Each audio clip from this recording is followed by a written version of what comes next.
வாழ்க வையகம், வாழ்க வையகம், வாழ்க வளமுடன். எல்லாம் வல்ல இறைவா, மெய்ப்பொருளே, சுத்த வெளியே, சூழ்ந்தெழுத்தும் பேரியக்க பேராதார பேருந்து ஆற்றலே, பேரறிவே, அன்னைக்கு வணக்கம், தந்தைக்கு வணக்கம், அருளாய் நிறைந்துள்ள ஆசான் அருள் தந்தை வேதாத்திரி மகரிஷி அவர்களுக்கு வணக்கம். அன்பு குரல் யூடியூப் சேனல் அன்பர்கள் அனைவருக்கும் இனிய வணக்கத்தையும் வாழ்த்தினையும் தெரிவித்துக் கொண்டு இன்றைய சிந்தனைக்கு அறிவாட்சியும் புலனாட்சியும் என்ற தலைப்பில் சிந்திக்கலாம். பகுதி 1. நம்முடைய இந்த ஆன்மீகம் அப்படிங்கிறது புலன்வயப்பட்ட தன்மையிலிருந்து நாம் அறிவு வயப்பட்ட தன்மைக்கு மாறணும் அப்படிங்கிறது தான் ஆன்மீக வாழ்க்கை. இந்த பஞ்சேந்திரிய தவம் பண்ணோம். பஞ்சேந்திரிய தவங்கிறது புலன்கள் மேலே பண்ணது தான். புலன்கள் மேலே எதுக்காக இந்த பஞ்சேந்திரிய தவம் செய்யணும் அப்படின்னா, இந்த புலன் வெளியவே இருந்து இருந்து அனுபவங்களை பெற்று ஓப்பன் பிளேஸ்லேயே வாழ்ந்திருக்கு இல்லையா, இதை கொஞ்சம் அந்த புலன் மாற்றிக்கணும். அப்போ நாம் நம்மளுடைய மனதுக்கு 2 விதமான சயின்ஸ் இருக்கு. மனதை எங்கே செலுத்துகிறோமோ மனம் அதுவாக மாறும். மனம் எங்கே செலுத்தப்படுகிறதோ அங்கு காந்த ஆற்றல் குவியும். இந்த 2 சயின்ஸுமே நடக்கும். அப்போ இந்த புலன்கள் மேலே மனசை வச்சு கவனிக்க கவனிக்க இங்கு புலனாகவே மனம் மாறும். அப்போ இந்த மனதுக்கும் புலன்களுக்கும் ஒரு ரிலேஷன்ஷிப் நல்லா உருவாகும்.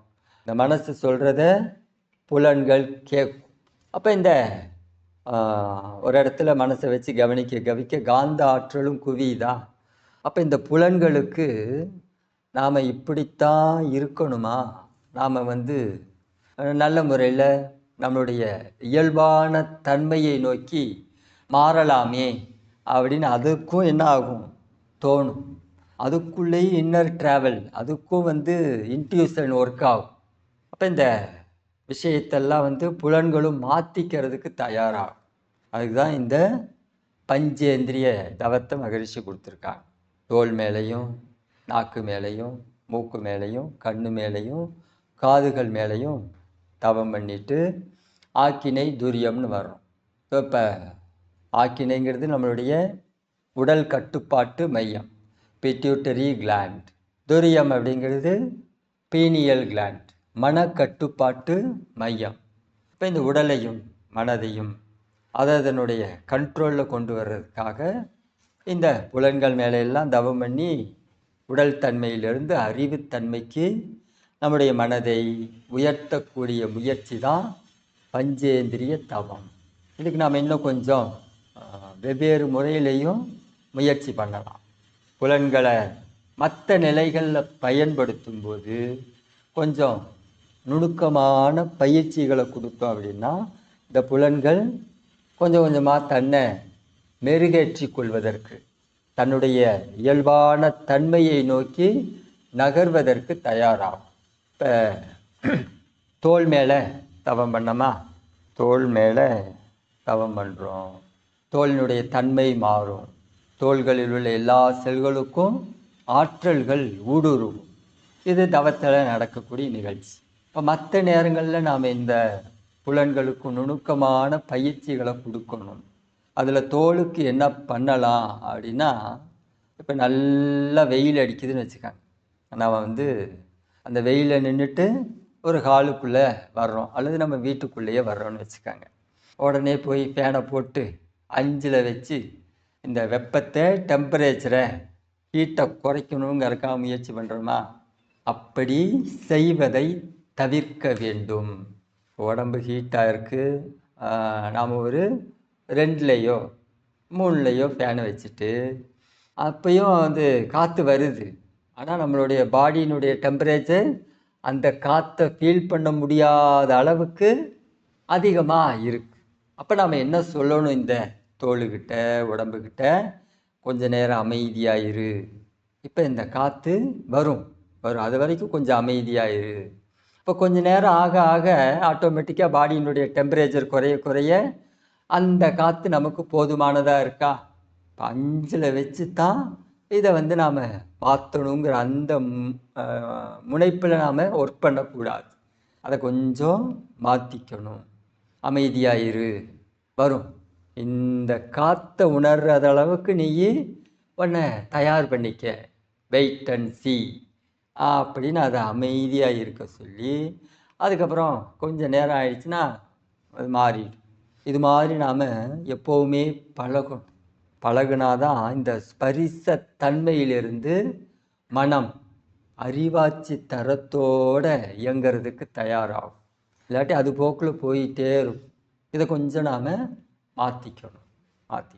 இல்லை அது சொல்லும், நாம் இப்படி எல்லாம் பண்ணால் கூட இல்லை ஏசி மாட்டுவோம், பத்தலை, ஃபேன் காற்றெல்லாம் பத்தலை, 5 வச்சும் பத்தலை, ஏசியை வாங்கி மாட்டு, அப்படியெல்லாம் சொல்லும். அது அப்படியெல்லாம் நான் அதுக்கு இன்ட்யூஷன் கொடுத்தாலும் இல்லை, அமைதியாக இரு, இந்த ஸ்பரிசத்துக்கு இவ்வளோ தூரம் நீ முக்கியத்துவம் கொடுக்காத, அதில் இருக்கக்கூடிய தன்மையை, இருக்கிற டெம்பரேச்சரை, இருக்கிற காற்றை ஃபீல் பண்ணுறதுக்கு முயற்சி பண்ணு அப்படின்னு இந்த ஸ்பரிச உணர்வு, இந்த தோலை நாம் என்ன பண்ணணும், ட்ரெயின் பண்ணணும். தோலுக்கு அந்த பழக்கத்தை உருவாக்கி தரணும். அது கொடுத்தோம்னா கொஞ்ச நாளில் அது அமைதியாயிடும். அதுக்கப்புறம் இந்த இயல்பான நிலைக்கு அது வந்துடும். அதுக்கு தான் வந்து அதை மாற்றி அமைக்கிறதுக்கான முயற்சியில் மற்ற நேரங்கள்லையும் நாம் இது மாதிரி முயற்சி பண்ணணும். அதே மாதிரி சுவை உணர் கருவி, இப்போ நாம் காஃபி, டீ, பால் ஏதாவது சாப்பிட்றோம் அப்படின்னா அது சர்க்கரையே கொஞ்சம் கம்மியாக இருக்குதுன்னு வச்சுக்கோங்களேன். சர்க்கரை கம்மியாக இருக்குன்னா அதில் சர்க்கரை இருக்குது, ஆனால் கம்மியாக இருக்குது, அவ்வளோதான் விஷயம். அப்போ அந்த இருக்கிற சர்க்கரையை நாம் என்ன பண்ணணும், ஏற்றுக்கொண்டு பழக வேண்டும். இருக்கிற சர்க்கரையை ஏற்றுக்க, இல்லை இன்னொரு 1/2 டீஸ்பூன் எனக்கு சர்க்கரை இருந்தால் தான் எனக்கு சாட்டிஸ்ஃபேக்ஷனாக இருக்கும் அப்படிங்கிற இடத்துக்கு போகக்கூடாது. இருக்கிறது நாம் அனுபவிப்போமே, அதில் இருக்கக்கூடிய சர்க்கரையை நாம் டேஸ்ட் பண்ணுறதுக்கு முயற்சி பண்ணணும். அப்படியெல்லாம் நம்ம ட்ரெயின் பண்ணும்போது தான் அது புலன் வந்து அமைதி பெறும். புலன்களுக்கு நுணுக்கமான பயிற்சிகளை இது மாதிரி நாம் கொடுக்கணும். கொடுத்தோன்னா புலனுடைய தன்மை கொஞ்சம் கொஞ்சமாக மாறும். புலன் அறிவாட்சி தரத்தோடு இயங்கும், அல்லது புலனாட்சி தரம் மட்டும்தான் இருக்கும். இப்போ இந்த புலனை அறிவாட்சி தரத்தோடு இயக்குவதற்கு, மாற்றுவதற்கு இது மாதிரியான நுணுக்கமான பயிற்சியெல்லாம் கொடுக்கும். இப்போ நாம் சாப்பிட்றோம், டேஸ்ட்டாக சாப்பிட்டு இந்த நாக்கு பழகிருக்கு இல்லையா, காரம் கம்மியாக இருந்தாலும், உப்பே ரொம்ப கம்மியாக இருந்தாலும், அதில் இருக்கக்கூடிய உப்பையும் அதில் இருக்கக்கூடிய காரத்தையும் நாம் ஃபீல் பண்ணுறதுக்கு ட்ரெயின் பண்ணணும். அதில் ஒரு இயல்பான காரம், இயல்பான உப்புன்னு ஒன்று இருக்கும் இல்லையா, அதை நாம் டேஸ்ட் பண்ணுறதுக்கு நம்ம நாக்குக்கு ட்ரெயின் பண்ணணும். அப்படியெல்லாம் ட்ரெயின் பண்ணும்போது நம்மளுடைய நாக்கு மாறும், அறிவாட்சி தரத்தை உயர்த்தி கொள்ளும். இப்போ நம்ம தயிர் சாதம் சாப்பிட்றோம், மோர் ஊற்றி சாப்பிட்றோம் அப்படின்னா உப்பே போடாமல் சாப்பிட்டு பாருங்க. என்னடா இது, இவர் சொல்கிறத பார்த்தா நம்மளை முழுசாக சாமியார் ஆக்கிடுவார் போல இருக்கே, அப்படியெல்லாம் இல்லை. அப்படிலாம் ஆக மாட்டோம், டான்ஸே கிடையாது. மனவளக்கலையில் அவன் சரியான முறையில் பயிற்சியில் இருந்தோம்னா சாமியாரால் ஆக மாட்டோம். ஏன்னா நமக்கு 5 வகையான கடமைன்னு ஞாபகப்படுத்துகிறாங்க இல்லையா. தனக்கு செய்து கொள்ள வேண்டிய கடமை, குடும்பத்துக்கு செய்ய வேண்டிய கடமை இருக்குது, சுற்றத்தாருக்கு செய்ய வேண்டிய கடமை இருக்குது, ஊருக்கு செய்ய வேண்டிய கடமை, உலகுக்கு செய்ய வேண்டிய கடமைன்னு இருக்குது. கடமை தவறிய குற்றவாளியாக நாம் வாழக்கூடாது, அப்படியெல்லாம் வாழவும் மாட்டோம். ஸோ அதனால் நம்மளுடைய கடமைகளை சரியாக செய்யணும். அப்போ எதையும் விட்டுட்டுலாம் போயிட மாட்டோம். எல்லாத்தையும் இருந்துக்கிட்டு நம்மை நாம் அடுத்த அறிவாட்சி தரத்தோடு வாழ்வதற்கு தயாராகும். இப்போ இதெல்லாம் வந்து நீங்கள் ட்ரெயின் பண்ணி பாருங்கள். நம்மளுடைய புலன்களுடைய தன்மை மாறும், புலன்களுடைய தன்மை மாறும். அதில் இருக்கக்கூடிய விஷயங்களை அதுவாக இருந்து ஏற்றுக்கொள்ளுதல், அவ்வளோதான். அதில் எல்லாம் இல்லாமல் இல்லை. இப்போ உப்பே போடாமல் அவன் மோர் சாதம் சாப்பிட்றோம் அப்படின்னா அதில் ஒரு டேஸ்ட் இருக்கு இல்லையா, அதில் மிங்கிள் ஆகுங்க.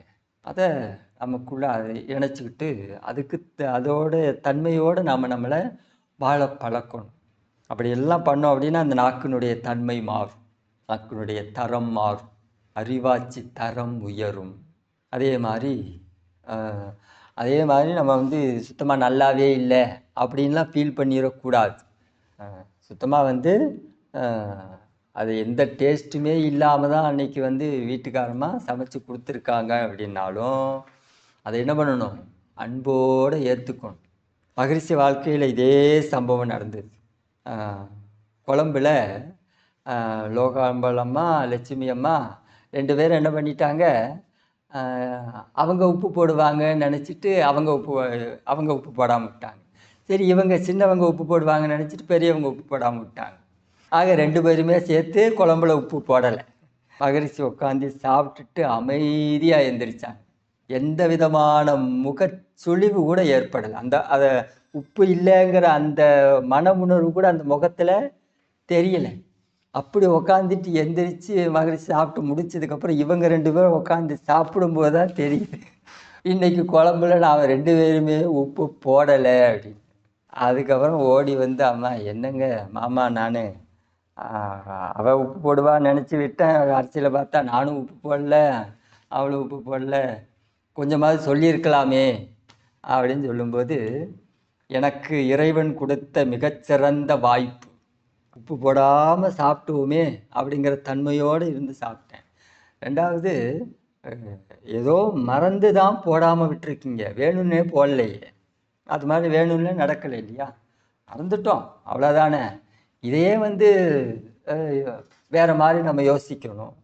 இதுதான் உள்ளதை உள்ளவாறு ஏற்றுக்கொள்ளுதல். நம்ம ட்ரெயின் ஆனோம் அப்படின்னா அதுக்கு தயாராகிடலாம். இப்போ நாமளும் கொஞ்சம் நம்மளுடைய புலன்களுக்கு இது மாதிரியான நுணுக்கமான பயிற்சி முறைகளை எடுத்துக்கிட்டோம்னா நம்மளுடைய புலன்களை தயார் பண்ணலாம். அதே மாதிரி வாசனை, நமக்கு பிடிச்ச ஸ்மெல்லுன்னு ஒன்று இருக்கா, பிடிக்காத ஸ்மெல்லுன்னு இருக்கா, அப்படிலாம் இருக்கக்கூடாது. சென்ட்ரலைஸ் பண்ணிடுங்க. பிடிச்சது பிடிக்காததெல்லாம் இல்லாமல் சமநிலைக்கு கொண்டு வாங்க. அப்படி பிடிச்சதுனாலும் போய் என்ன பண்ணக்கூடாது, போய் ஒட்டி உறவாடி உருண்டு பெறலக்கூடாது, அட்டாச்மெண்ட்டு கூடாது. அப்படி தனியாக நின்று ஓகே நல்ல ஸ்மெல் அவ்வளோதான், அதோடு போய்க்கணும். இந்த பக்கம் பிடிக்காத ஒரு ஸ்மெல்லு வருதுன்னு வச்சுக்கோங்க, என்ன பண்ணக்கூடாது, வெறுப்புத்தன்மையை மனதில் ஏற்றிவிடக்கூடாது. அது ஒரு நாற்றம், அவ்வளோதான், துர்நாற்றம். இது நல்ல நாற்றம், அது துர்நாற்றம், அவ்வளோதானே. இருக்கிறத அப்படியே ஏற்றுக்கணும். சூழ்நிலை உருவாகும் போது அது மாதிரி ஏற்றுக்கங்க. வெறுப்புத்தன்மையை மனசில் கொண்டு வராதிங்க. அப்படி கொண்டு வந்தோம் அப்படின்னா இந்த அறிவாட்சி தரம்ங்கிறது அமையாது.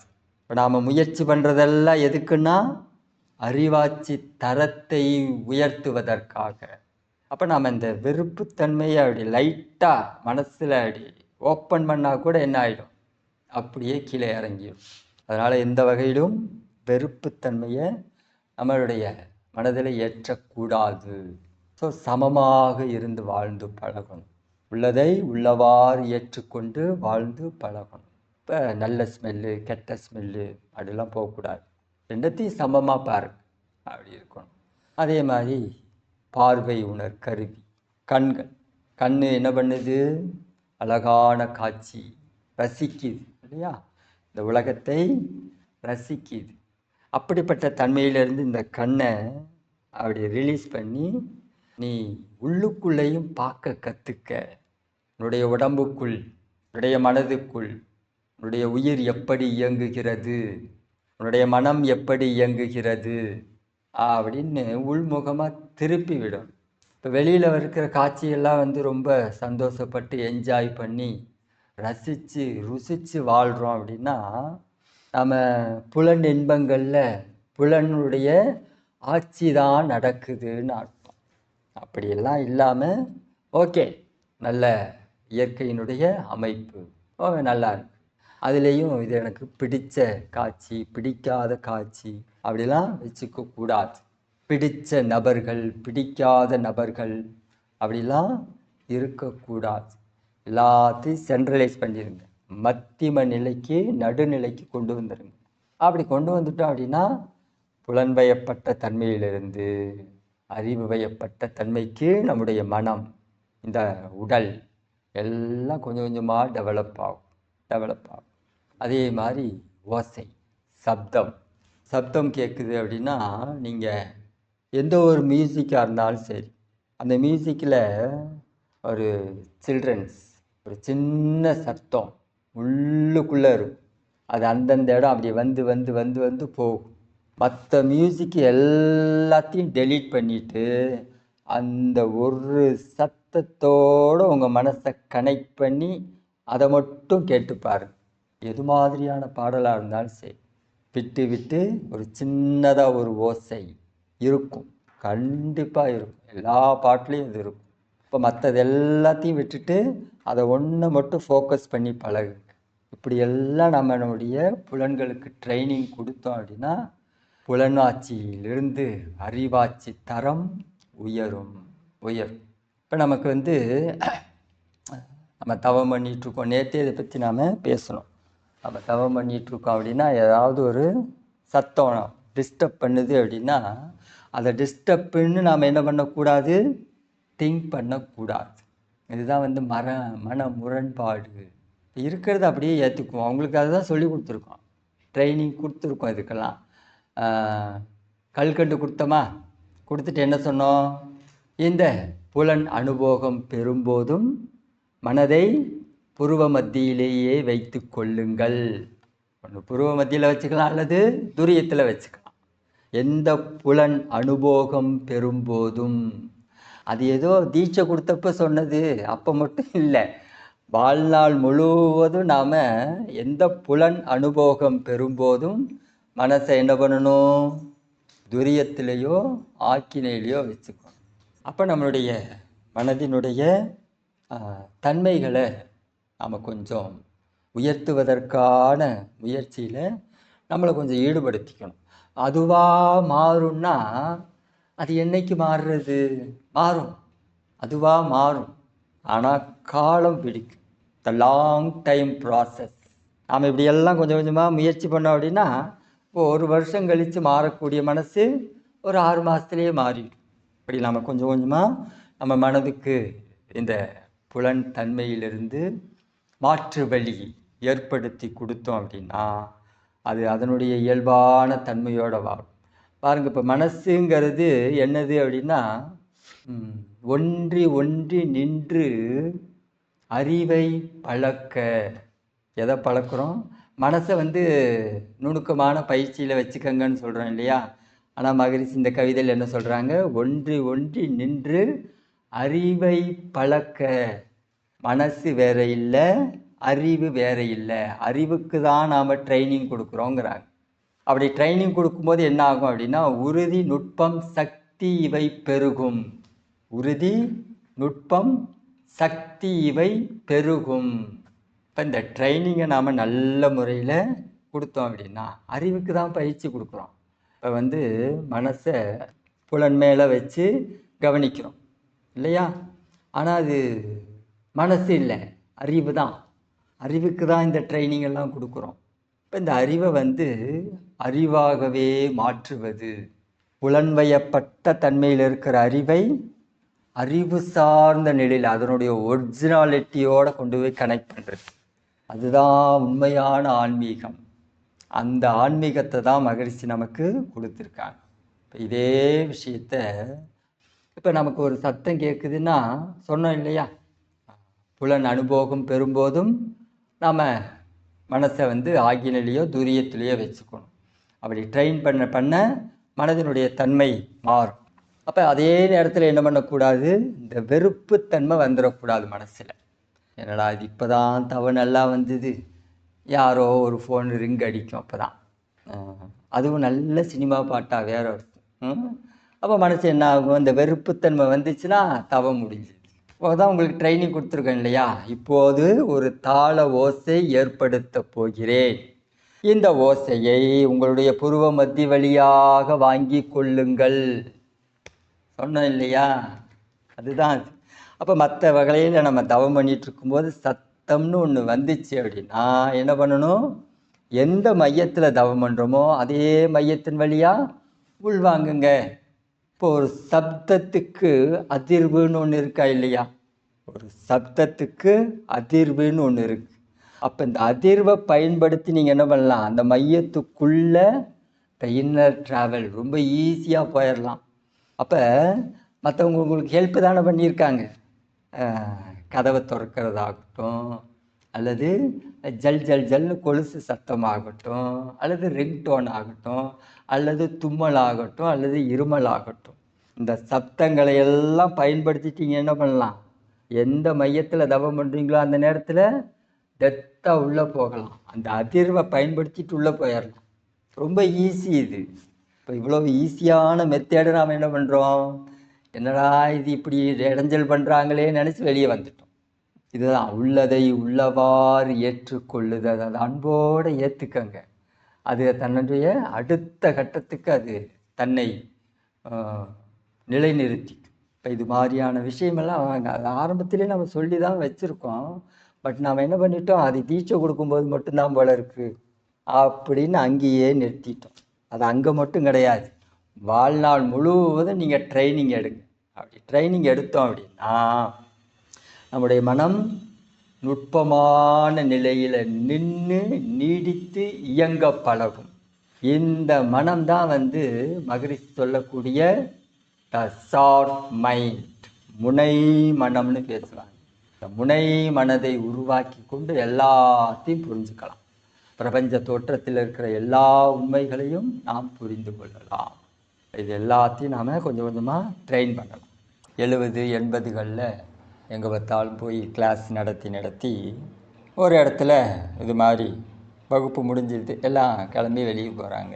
அப்போ வகுப்பில் கலந்துக்கிட்ட 2 பேர் பேசுகிறாங்க. அவருக்கு என்ன பிள்ளையா குட்டியா? அவர் சொல்லுவார், இதெல்லாம் போய் நடைமுறைக்கு சரிப்பட்டு வராது, அதான் சொல்கிறாரு அப்படின்ட்டு ஒருமையில் பேசுகிறாங்க. அப்போ மகரிஷி பக்கத்தில் காதில் விழுகுது. மகரிஷி பக்கத்தில் இருந்து ஒருத்தர் அன்பர் காதில் வாங்கிட்டு, என்ன மகரிஷி இவ்வளோ நாள் பயிற்சியெல்லாம் எடுத்துக்கிட்டாங்க, கற்றுக்கிட்டாங்க, கடைசியில் இப்படி பேசிட்டு போகிறாங்களே அப்படின்னா, இப்போ நாமளாக இருந்தால் என்ன பண்ணியிருப்போம்? அதோட கர்ம வினை அவ்வளோதான், அதோட வினை, அதனால் இதெல்லாம் இப்படி பேசிட்டு பண்ணிட்டு. ஆனால் மகரிஷி என்ன தெரியுமா சொன்னாங்க? என்னுடைய முயற்சி போதவில்லை, நான் இன்னும் பலமாக முயற்சி செய்ய வேண்டும். அவங்களுக்கு அந்த விஷயம் புரியல, அதனால தான் பேசுகிறாங்க. புரிஞ்சிருந்தால் பேசுவாங்களா? பேச மாட்டாங்க இல்லையா? என்னுடைய முயற்சி போதவில்லை, நான் இன்னும் நிறைய முயற்சி பண்ணணும் அப்படின்னாங்க. அப்பேற்பட்ட குரு நமக்கு கிடைச்சிருக்காங்க. இது எல்லாத்தையும் நாம் சிந்தனைக்கு எடுத்துக்கணும். குருவை மதிக்கும் போது தான் குரு கொடுத்த இந்த பயிற்சி நமக்குள் நல்ல விளைவுகளை கொடுக்கும். அது மாதிரி தான் மாறும். இப்போ நாம் எதை நாம் அடிக்கடி நினைக்கிறோமோ அதற்கு தகுந்த மாதிரி நாம் மாறுகிறோம். இப்போ நாம் எதை நினைக்கணும் அப்படிங்கிறதுல நமக்கு தெளிவு வேணும். இந்த பிளெஸ்ஸிங் வீடியோவில் சொன்னாங்க இல்லையா, அடுத்தவங்க துன்பப்படுறதை பார்த்து சந்தோஷப்படுறாங்க அப்படின்னா அவங்களுக்குள்ள அந்த அளவுக்கு வினைப்பதிவு, விளங்கின தன்மை இருக்குன்னு அர்த்தம். இப்போ இதை மாற்றிக்கணும். இந்த விளங்கின பதிவை, வினைத்தன்மையை நம்ம கொஞ்சம் கொஞ்சமாக மாற்றி அமைக்கணும். இப்போ அதுக்கு கொடுத்த பயிற்சியை நாம் நல்ல முறையில் செய்து பழக வேண்டும். அதுக்கு இந்த மௌன காலத்தை சிறப்பாக நாம் பயன்படுத்திக்கலாம். ஆராய்ச்சி தான் மௌனங்கிறது, ஆய்வு சிந்தனை தான். ஒரு தடவை மகரிஷி டெய்லி மௌனம் இருக்கக்கூடிய அன்பர்களை சாயந்தரமாக ப்ளஸ் பண்ணுவாங்க. அப்போ கூப்பிட்டு ஒரு தடவை ப்ளஸ் பண்ணப்போ சொல்கிறாங்க, மௌனம் இருக்கக்கூடிய உங்களையெல்லாம் பார்ப்பதற்கு நான் எவ்வளோ புண்ணியம் பண்ணியிருக்கேன். மௌனம் இருக்கக்கூடிய உங்களையெல்லாம் பார்ப்பதற்கு நான் எவ்வளோ புண்ணியம் பண்ணியிருக்கேங்கிறாங்க. இந்த பிரபஞ்ச தன்மாற்ற சரித்திரத்தை முழுமையாக தனக்குள் அனுபவமாக உணர்ந்த ஒரு மகான் வேதாத்திரி மகரிஷி சொல்கிறாங்க, மௌனம் இருக்கக்கூடிய உங்களை எல்லாம் பார்ப்பதற்கு நான் எவ்வளோ புண்ணியம் பண்ணியிருக்கேன் அப்படின்னு அந்த மௌனம் எத்தகைய விளைவை உருவாக்கும்னு பாருங்கள். மௌனங்கிறது சாதாரணமானதெல்லாம் இல்லை. சும்மா வாய் பேசாமல் இருக்கிறது, கை கால் அசைக்காமல் இருக்கிறது, செய்கையில் பண்ணாமல் இருக்கிறது, இது இல்லை. மௌனங்கிறது வேற. நீங்கள் அதுக்கு முயற்சி பண்ணும்போது தான் அதோடு போய் கனெக்ட் ஆக முடியும். நம்ம பேசாமல் ஆலியாரில் போய் இருந்துட்டு வருவோம். இருக்கிறதெல்லாம் ஒன்றும் எல்லாம் தொல்லைங்களாக இருக்குது குடும்பத்தில், வீட்டில். ஒரு 6 நாள் அல்லது 3 நாள் ரெஸ்ட்டு கிடைக்குதா, ஆலியாருக்கு கிளம்பி போயிடுவோம். பரவாயில்ல, இப்படியாவது பழகுங்க. நாளாக இது இப்படியே இருந்துடக்கூடாது. நம்ம டெத்தாக தவம் பண்ணணும், ஆழமாக மௌனம் இருக்கணும். மகரிஷியினுடைய ஒவ்வொரு வார்த்தையும் நாம் அனுபவமாக்கிக்கணும். அதற்கான இடம்தான் மௌனம். மகரிஷியினுடைய ஒவ்வொரு வார்த்தையும் நமக்கு அனுபவமாகணும். அதற்கான இடமாகத்தான் மகரிஷி மௌன நோன்பை கொடுத்திருக்கிறார்கள். சொந்த தனி முயற்சியினால் வாழ்வை ஆராய்ந்து எண்ணம், சொல், செயல் 3ஐயும் ஒழுங்கு செய்வீர். இதற்கான இடம்தான் மௌனம். சரி, அமைதியாக போங்க, நிதானமாக போங்க. எந்த விதமான வேகமான அசைவுகளுக்கும் உடம்புலையோ மனசுலையோ இடம் கொடுக்காதீங்க. நிதானமாக போயிட்டு டீ குடிக்கிறேங்கிற உணர்வோடு குடிச்சிட்டு வாங்க. இப்படி செய்யும்போது நம்மளுடைய மனசை உடம்புக்குள்ளேயே வச்சுக்கோங்க. உடம்பு விட்டு வெளியே போகாமல் பார்த்துக்கோங்க. அமைதியாக மௌனத்தை கலைச்சிடாமல் நிதானமாக போயிட்டு அடுத்த பகுதியில் தொடர்வோம். இந்த சிந்தனை உங்களுக்கு பிடிச்சிருந்ததுன்னா நம்முடைய யூடியூப் சேனலை சப்ஸ்கிரைப் பண்ணிக்கோங்க. தெரிந்த அன்பர்களுக்கு ஷேர் பண்ணுங்கள். இந்த சிந்தனை பற்றிய கருத்துக்கள் வரவேற்கப்படுகின்றன. நன்றி, வாழ்த்துக்கள், வாழ்க வளமுடன்.